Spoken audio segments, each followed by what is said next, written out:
In the very heart of London, nestled between the bustling city streets, there existed a quaint little shop. It was here that the renowned clockmaker, Mr. Archibald Pendulum, had spent his final moments alive. He was found slumped over his desk in his study, seemingly in the middle of an intricate clock repair. The only unusual thing about the scene was that he wasn't at his usual workbench. He was seated at his desk, his tools lying beside him, a half-finished clock on the table before him. His eyes were wide open, staring blankly ahead. There was no sign of a struggle, and nothing appeared to be out of place except for one crucial detail. Mr. Archibald's most prized possession, a magnificent antique clock passed down through generations of his family, was nowhere to be seen. The police were baffled.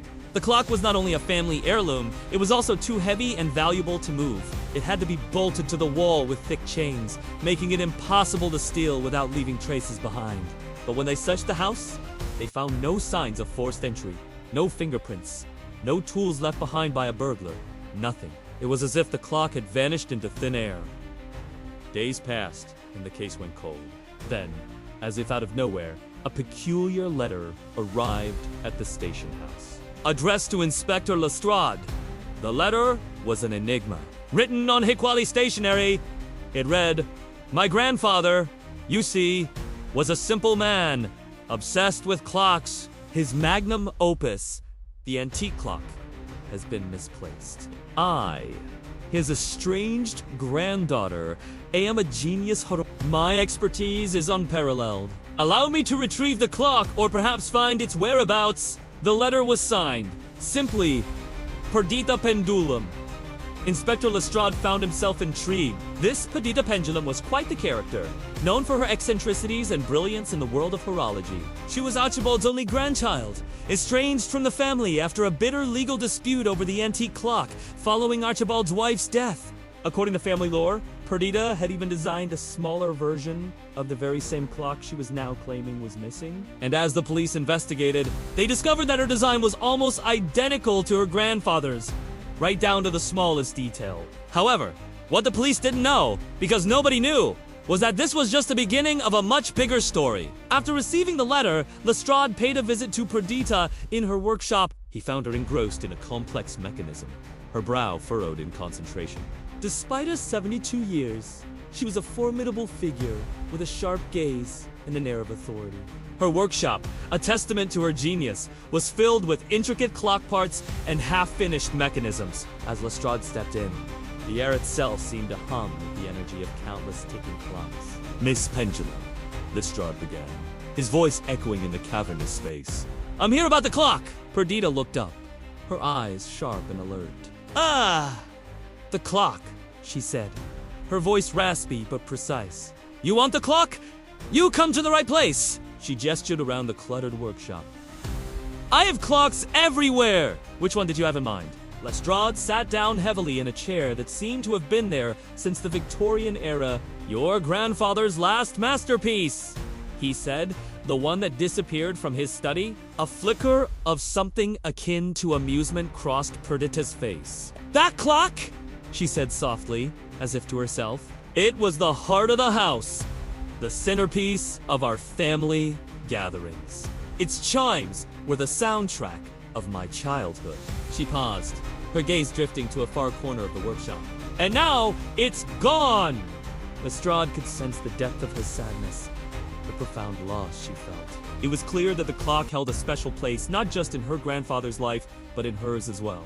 As Lestrade delved deeper into the investigation, he uncovered a tangled web of secrets and lies. The clock, he learned, was more than just a timepiece. It was a symbol of family legacy, a tangible link to the past. Each tick-tock echoed stories of generations gone by, of lives lived and lost. And as the story of the clock unfolded, so did the mystery surrounding Perdita herself. She was, he discovered, a woman of many facets.